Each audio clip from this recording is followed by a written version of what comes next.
Hello guys, வணக்கம் and welcome back to சிறப்பு media 2.0. நான் உங்கள் உதய். இந்த வீடியோவில் நம்ம எதை பற்றி பார்க்க போகிறோம் அப்படின்னு பார்த்தீங்கன்னா, பிக் பாஸ் சீசன் 9 உடைய 8வது வாரத்துக்கான 4வது நாளுக்கான காலை நேர ஓட்டிங் முடிவுகளை தான் இந்த வீடியோவில் முழுசாக பார்க்க போகிறோம். ஸோ இந்த வீடியோக்கு போகிறதுக்கு முன்னாடி நம்மளோட சேனலை சப்ஸ்கிரைப் பண்ணாதவங்க சப்ஸ்கிரைப் பண்ணிச்சுக்கோங்க. பக்கத்தில் ஒரு பெல் ஐக்கான் இருக்கும், அதையும் ப்ரெஸ் பண்ணி ஹாலில் போட்டுக்கோங்க. அப்போ தான் நாங்கள் அப்டேட் பண்ணுற ஒவ்வொரு வருஷமும் உங்களுக்கு நோட்டிஃபிகேஷன் வந்து சேரும். அது தாண்டி இந்த வீடியோவுக்கு குறைஞ்சபட்சம் ஒரு 1000 லைக்கான எதிர்பார்க்குறோம். ஸோ லைக்கப் போடுங்க, வீடியோ பாருங்கள். வாங்க இந்த வீடியோக்கள் வந்து போகலாம். நம்பர் 1 பொசிஷனில் யார் இருக்காங்க அப்படின்னு பார்த்தீங்கன்னா, the one and only Vikkals Vikram அவர்கள் தான் வந்து இருந்துட்டுருக்காரு. ஸோ அவர் வாங்கிய ஓட்டுகளோட எண்ணிக்கை அப்படின்னு சொல்லி பார்க்கும்பொழுது 72,582 ஓட்டுகளாகும்.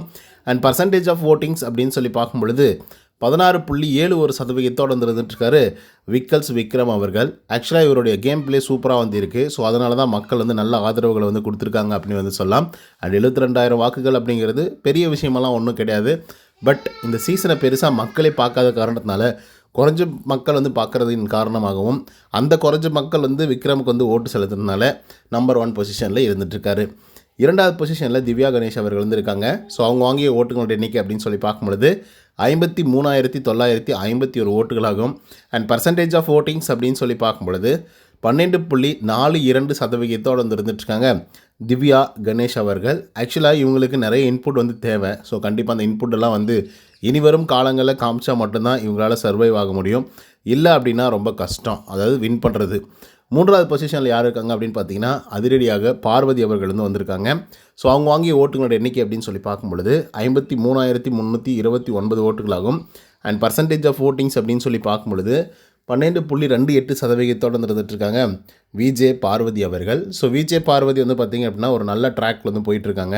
ஸோ நல்ல வாக்குகளை வாங்கி 4th பொசிஷன்லேருந்து மறுபடியும் 3rd பொசிஷனுக்கு வந்து வந்திருக்காங்க. மேபி 2nd பொசிஷன் போகிறதுக்கான வாய்ப்புகளும் வந்து இருக்குது. ரீசன் என்ன அப்படின்னு பார்த்தீங்கன்னா, ஒரு 600 வாக்குகள் மட்டும்தான் முன்ன பின் வந்து இருந்துகிட்ருக்காங்க. அடுத்ததாக 4th பொசிஷனில் கமருதீன் அவர்கள் வந்திருக்காங்க. ஸோ அவங்க வாங்கிய ஓட்டுகளோட எண்ணிக்கை அப்படின்னு சொல்லி பார்க்கும்பொழுது 52,584 ஓட்டுகளாகும். அண்ட் பர்சன்டேஜ் ஆஃப் ஓட்டிங்ஸ் அப்படின்னு சொல்லி பார்க்கும்பொழுது 12.1% வந்து இருந்துட்டுருக்காரு கமருதீன் அவர்கள். ஆக்சுவலாக இவர் பயங்கர காமிக் சென்ஸ் இருக்கக்கூடிய ஒரு ஆள். அண்ட் பாட்டும் வேறு லெவலில் வந்து பாடிட்டுருக்காரு.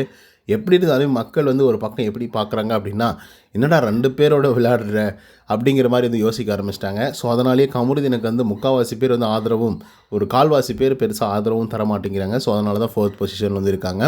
5வது பொசிஷனில் அமித் பார்கவ் அவர்கள் இருந்திருக்காங்க. ஸோ அவங்க வாங்கிய ஓட்டுகளோட எண்ணிக்கை 32,274 ஓட்டுகளாகும். அண்ட் பர்சன்டேஜ் ஆஃப் ஓட்டிங்ஸ் அப்படின்னு சொல்லி பார்க்கும்பொழுது 7.43% வந்து இருந்துகிட்ருக்காங்க அமித் பார்கவ் அவர்கள்.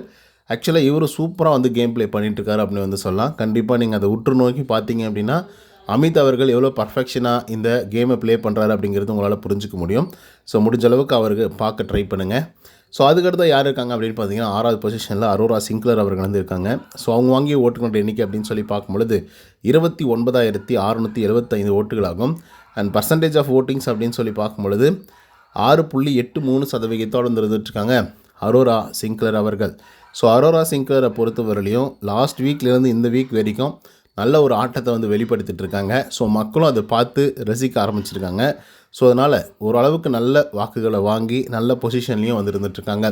ஸோ அதுக்கடுத்து 7வது பொசிஷனில் பிரஜன் அவர்கள் வந்திருக்காங்க. ஸோ அவங்க வாங்கிய ஓட்டுகளோட எண்ணிக்கை அப்படின்னு சொல்லி பார்க்கும்பொழுது 29,328 ஓட்டுகளாகும். அண்ட் பர்சன்டேஜ் ஆஃப் ஓட்டிங்ஸ் அப்படின்னு சொல்லி பார்க்கும்பொழுது 6.75% வந்து இருந்துகிட்ருக்காரு பிரஜன் அவர்கள். ஸோ நீங்கள் லாஸ்ட் வீக்கில் பார்த்த பிரஜன் அவர்களை காணாமல் பண்ணிவிட்டு இப்போ புதுசாக ஒரு பிரஜன் அவர்களை பார்த்துட்ருக்கோம். ஸோ இப்போ இது பிரஜனா இல்லை முன்னாடி இருந்தாரே அதுதான் பிரச்சனை அப்படின்னு சொல்லி பல கேள்விகள் எழுந்த வண்ணமாக இருந்தாலும் கூட பிரஜன் அவர்கள் ஒரு நல்ல ஜென்டில்மேன் கேம் வந்து பார்த்திங்க அப்படின்னா இப்போ ஆரம்பிச்சிருக்காரு.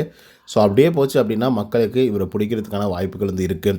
8வது பொசிஷனில் சாண்ட்ரா அவர்கள் வந்து இருக்காங்க. ஸோ அவங்க வாங்கிய ஓட்டுகளோட எண்ணிக்கை 29,173 ஓட்டுகளாகும். அண்ட் பர்சன்டேஜ் ஆஃப் ஓட்டிங்ஸ் அப்படின்னு சொல்லி பார்க்கும்பொழுது 6.71% வந்து இருந்துகிட்ருக்காங்க சாண்ட்ரா அவர்கள். ஸோ சாண்ட்ரா அவர்களுடைய நிலைமை அப்படியே தலைகீழ மாறி இருக்குது அப்படின்னு வந்து சொல்லலாம்.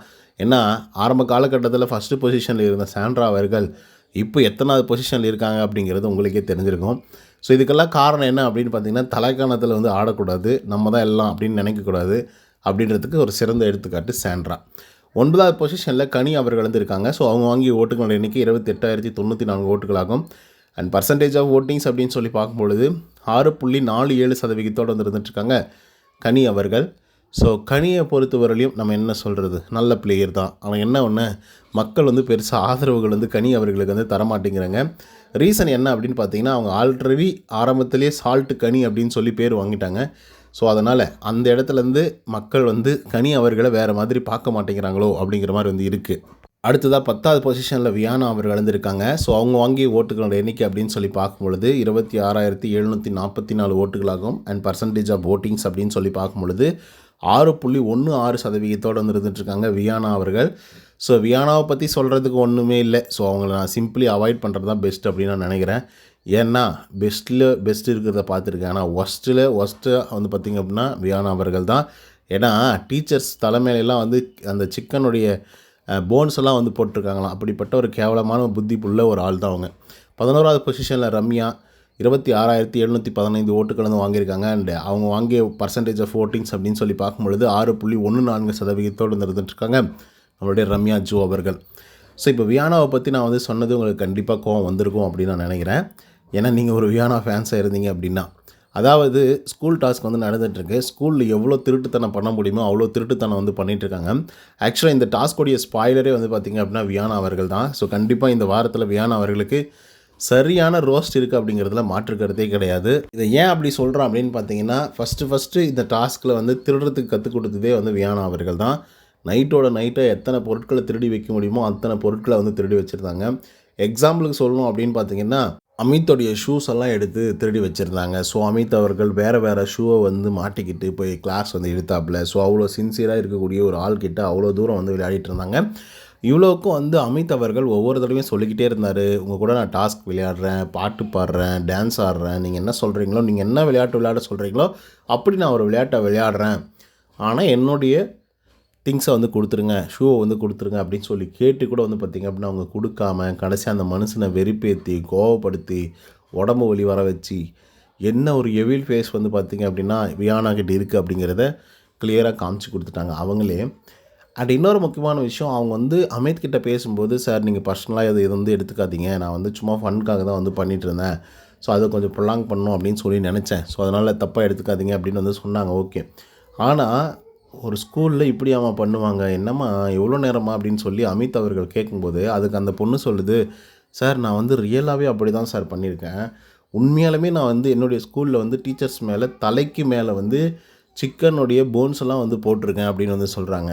ஸோ அப்படிப்பட்ட ஒரு ஸ்டூடெண்ட்டாக வியானா இருக்கும் பொழுது எப்படி அவங்கக்கிட்ட ஒரு நல்ல கண்டென்ட் எதிர்பார்க்க முடியும்? எப்படி நம்ம வந்து ஆஹா ஹாசினி அப்படின்னு சொல்லி வேறு நம்ம சொல்லிகிட்ருக்கோம். ஆனால் இருக்கிறதுலே மோசமான கேவலமான ஒரு ஜென்மம் அப்படின்னா அதுதான் நான் நினைக்கிறேன். ஏன்னா ஒரு வாத்தியரை நீங்கள் மதிக்கலை, ஒரு டீச்சரை மதிக்காத ஒரு ஆளாக நீங்கள் வளர்றீங்க அப்படின்னா நீங்கள் இந்த சமுதாயத்தில் நீங்கள் எப்படிப்பட்ட ஆளாக வளருவீங்க அப்படிங்கிறது கிளியராக தெரியும்.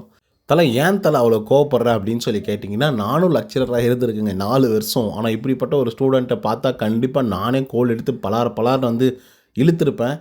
பட் வியானா வேறு எங்கேயோ போகிறது, வேறு எந்த டீச்சரையோ பாவம் டார்ச்சர் பண்ணியிருக்காங்க. ஓகே காய்ஸ், இதை பற்றி உங்களோட கருத்துக்கள் என்ன அப்படிங்கிறத கமெண்ட்ஸ் வந்து பதிவு பண்ணுங்கள். இந்த வீடியோ பிடிச்சிருந்தால் லைக் அண்ட் சப்ஸ்கிரைப் பண்ண மறந்துடாதீங்க. இன்னொரு தகவலை சந்திக்கிறேன். Until then bye from Uday. நன்றி, வணக்கம்.